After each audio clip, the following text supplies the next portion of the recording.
Porter un masque ou mourir? Faut-il vraiment choisir? Cette vidéo, elle est pour toi. Salut les joyeux rebelles! Ça y est, on est sorti, enfin. On peut enfin redisposer presque de notre liberté. Oui, mais c'est pas pour autant qu'on est sorti d'affaire. Alors non, je parle pas du virus parce que ça, pour moi, on est sorti d'affaire. En fait, je ne me base que sur des données de scientifiques que je suis.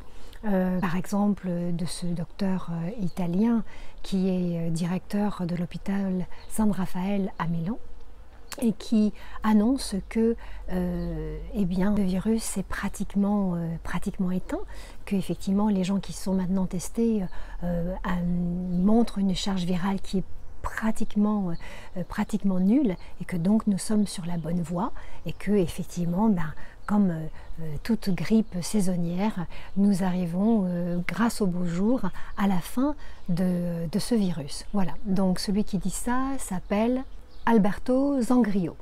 Voilà, je vous donnerai son nom en bas de la vidéo.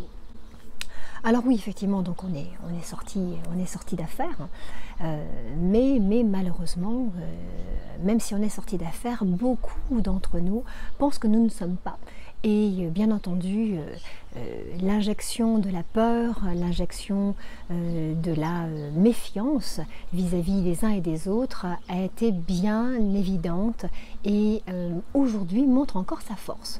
Parce qu'en fait, moi, ce qui m'étonne, pendant l'épidémie, pratiquement personne ne portait de masque. Alors certes, on va nous dire qu'effectivement, il n'y en avait pas, mais ça ne gênait pas les gens pour aller faire des courses. Moi, j'ai rencontré des tonnes de gens dans la rue, parfois au supermarché, d'ailleurs des gens avec qui j'étais très proche, puisqu'en fait, nous allions tous les deux chercher la même bouteille de flotte et donc on aurait presque pu se faire un petit bisou et puis voilà, c'était fait et personne ne flippait.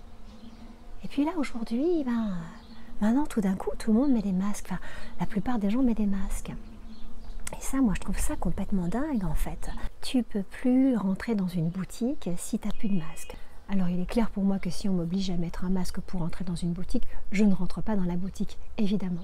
Parce qu'il est hors de question pour moi d'alimenter cette sorte de grande enveloppe où on va nourrir la peur. Donc les gens ne portaient pas de masque pratiquement jusqu'à présent, or que c'était peut-être nécessaire à ce moment-là.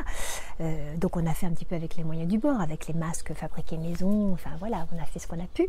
Et on s'en est bien sorti, hein, puisque nous avons pu voir que par les chiffres qui sont donnés par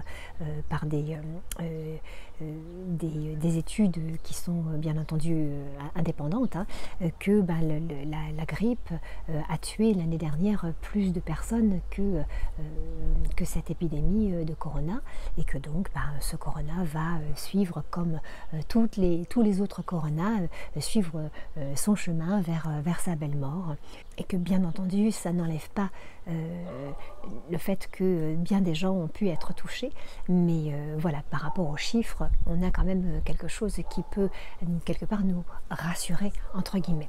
Alors là, mon petit côté moqueur ne peut pas s'empêcher de rigoler quand je vois des gens qui sont tout seuls dans leur voiture et qui portent un masque. Quand je vois tout seuls des gens qui marchent dans la nature et qui portent un masque. Effectivement, là je me dis, ok, la peur a été véritablement bien injectée et voilà le triste résultat. C'est que plutôt que de profiter de notre bon air, eh bien, nous portons le masque. Dans les grandes surfaces, comme je te disais il y a quelques secondes, avant il n'y avait personne qui avait de masque, et puis là maintenant, ça y est, tout le monde est masqué, on voit à peine les yeux. Moi quand je croise quelqu'un, je dis « Hey, salut Anaïs !» Je ne reconnais pas la personne. C'est à croire que, je ne veux pas donner de mauvaises idées, mais une petite paire de lunettes de soleil, ton masque, tu rentres dans le magasin, tu braques qui tu veux, sans problème. Parce que de toute façon, maintenant tu peux rentrer. Tu ne peux rentrer pratiquement que comme ça. Alors, bon, je croise tout un tas de gens, comme vous tous. Et puis, moi je rencontre des gens qui me disent « Oh là là, mais avec ce masque, je ne peux plus supporter, je fais des malaises ou j'ai des difficultés respiratoires. » Bah oui, tu m'étonnes, évidemment. Est-ce que tu as lu cet article très intéressant du docteur Russell Blaylock, qui est un médecin américain et qui dit ceci. Je te donne juste un tout petit extrait, alors je vais regarder là. Je te donne juste le tout début. Donc le docteur Russell Blaylock dit: en portant un masque, les virus exhalés ne pourront pas s'échapper et se concentreront dans les voies nasales, pénétreront dans les nerfs olfactifs et voyageront dans le cerveau. Donc si tu veux, je te donnerai le lien pour pouvoir aller lire l'article qui a été traduit en français. C'est quand même très intéressant. Et je me dis que peut-être que finalement, quand on est tout seul dans sa voiture et qu'on porte un masque, peut-être que notre cerveau est assez embrumé pour pouvoir continuer à dire mais je ne réfléchis pas et je fais exactement ce qu'on me dit de faire. Et quitte à me sentir mal ou être pas bien de l'autre côté de mon volant, je vais quand même le porter. Et donc devant ce manque de réflexion, devant en fait cette peur qu'expriment beaucoup de gens autour de moi et peut-être même autour de toi, eh bien je me dis mais bon sang, les gens n'ont pas confiance en leur système immunitaire. En tout cas moi j'ai confiance en mon système immunitaire parce qu'en fait je sais ce que je fais pour mon système immunitaire. Je sais que je fais attention à ce que je mange, je sais que je prends soin de me reposer, je sais que je prends soin de m'entourer de gens avec qui je suis en relation et dans des relations sereines. Et puis je sais aussi que l'été arrive et qu'il y a du soleil et que le soleil est un magnifique booster d'immunité. Alors c'est sûr que si je porte un masque qui va me cacher la moitié de mon visage, c'est sûr que là, le soleil, je risque de ne pas trop le voir et de ne pas trop en profiter. Parce que oui, le soleil, c'est un booster d'immunité. C'est lui qui va renforcer tes surrénales, qui va renforcer la batterie. Donc il faut se mettre au soleil. Je ne te dis pas de te mettre au soleil en plein cagnard quand il est 16h, c'est-à-dire 14h au niveau du soleil. Je dis juste que prends le soleil, enlève ton masque et prends le soleil. Fais-toi du bien. Nous sommes des êtres de la nature, nous sommes comme des belles plantes et nous avons tous un attrait tout particulier envers le soleil. Alors c'est sûr que si tu gardes ton masque, le soleil, il ne va pas avoir son effet sur toi, sur ton immunité, parce qu'il ne va pas avoir son effet sur ta vitamine D, sur la synthétisation de la vitamine D. Et puis moi je fais confiance en mon système immunitaire parce que comme je te dis, je rencontre des gens.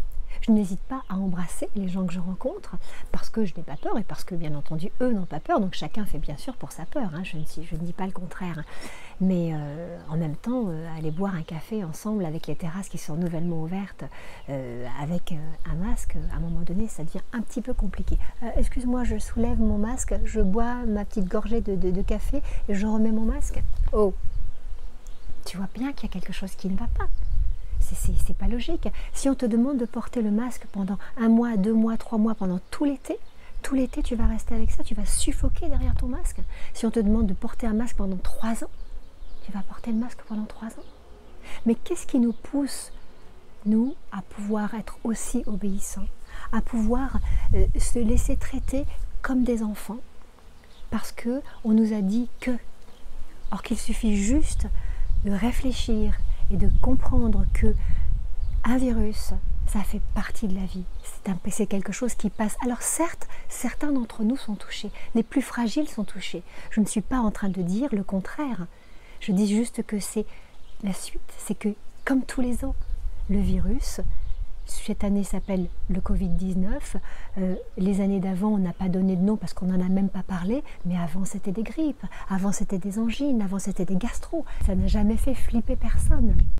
Et puis, derrière ton masque, je suis sûre que tu as un magnifique sourire à offrir.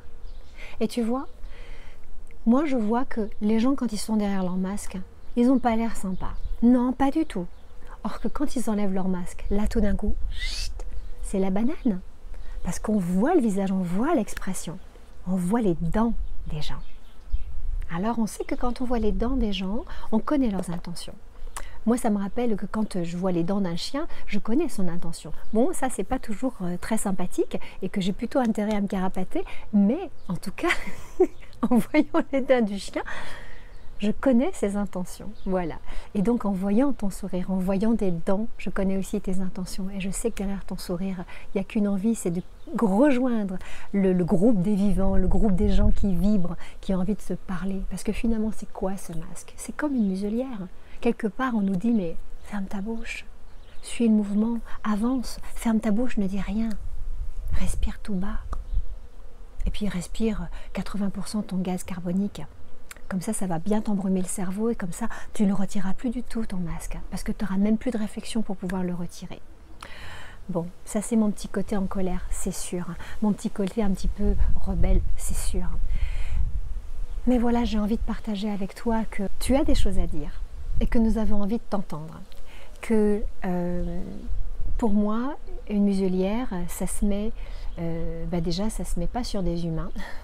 Et que ça se met quand des maîtres ne sont pas sûrs de leur chien et que leur chien peut peut-être soit aboyer ou alors être dangereux pour quelqu'un d'autre. Et moi, je ne me sens pas comme quelqu'un de dangereux. Et je suis sûre que tu n'es pas quelqu'un de dangereux. Et je suis sûre que tu n'es pas quelqu'un qui mord la première personne qui passe à côté de toi. Et qu'avec ce masque, quelque part, on s'enferme dans cette situation. Et je me demande, est-ce une bonne idée? Alors effectivement, s'il y a une deuxième vague, parce que on nous l'annonce, hein, mais normalement c'est pas censé être vrai, hein, mais bon, on nous l'annonce, voilà, on nous prépare. Pour moi, cette deuxième vague, elle sera pas due au virus. Par contre, elle sera due à l'intox. Elle sera due à la peur qu'on nous injecte, à l'inquiétude dans laquelle on souhaite nous faire vivre, pour des raisons peut-être obscures, pour des raisons que je t'invite à aller chercher de par toi-même. Et pour des raisons que peut-être que finalement notre immunité, elle a tout intérêt à rester basse. Et moi je te dis que ton immunité peut rester élevée, qu'il faut que tu en prennes soin chaque jour, bien entendu. Mais bon, en fait, tu prends soin chaque jour de toi, chaque jour tu manges, chaque jour tu vas te doucher, chaque jour tu vas boire, chaque jour tu vas faire des choses, chaque jour tu respires. Donc, à chaque fois que tu fais quelque chose, tu fais un choix sur ton immunité aussi. Qu'est-ce que tu vas mettre dans ton assiette? Ça va déterminer ton immunité. Qu'est-ce que tu vas penser? Ça va déterminer ton immunité. Qu'est-ce que tu vas ouvrir comme émission à la télévision? Ça va déterminer également ton immunité. Donc en fait, ce sont les choix que tu fais qui vont faire que ton immunité, elle est haute. Et je t'invite, au travers de toutes les vidéos que je te donne, et puis de celles de plein d'autres gens, parce qu'il y a des gens qui font un travail magnifique sur YouTube, d'aller regarder comment tu peux faire pour relever ton immunité. Alors, en dessous de cette vidéo, moi je t'ai fait 2 cadeaux. Et il y en a un qui est déjà là depuis bien longtemps, qui sont des remèdes naturels, justement, pour pouvoir renforcer ton immunité, ou si tu as chopé un truc qui ne te plaît pas, et bien de savoir comment tu peux aider d'une façon naturelle à pouvoir te dégager, à te libérer et à te soigner naturellement et tout seul de ces virus, de ces bactéries, de toutes ces choses-là dans lesquelles on vit depuis la nuit des temps et dans lesquelles tu vis depuis que tu es né, et tout comme moi d'ailleurs. Et puis, deuxième chose aussi, je t'offre également des piliers de la santé, d'un point de vue de la médecine traditionnelle chinoise, d'un point de vue de l'hygiénisme, pour pouvoir justement renforcer ton immunité, puisque c'est de ça dont on parle à chaque fois. Donc, après avoir mis un petit pouce, un petit like sur cette vidéo, si effectivement tu sens qu'elle a du sens pour toi, eh bien je t'invite à aller regarder et puis aller profiter de ce que moi j'ai étudié, de ce que j'ai expérimenté, quelles sont mes croyances, et de voir si ça fonctionne pour toi aussi. Les joyeux rebelles, je vous souhaite de montrer votre plus beau sourire avec l'été qui arrive. Et de prendre grand soin de vous, de prendre soin de votre immunité, de prendre soin de vos cœurs, de prendre soin de vos relations, de ce que vous mangez. Et puis je vous remercie infiniment pour vos commentaires, pour votre fidélité. Et je te dis à très bientôt et je te fais de grosses bises. Bye bye les joyeux rebelles.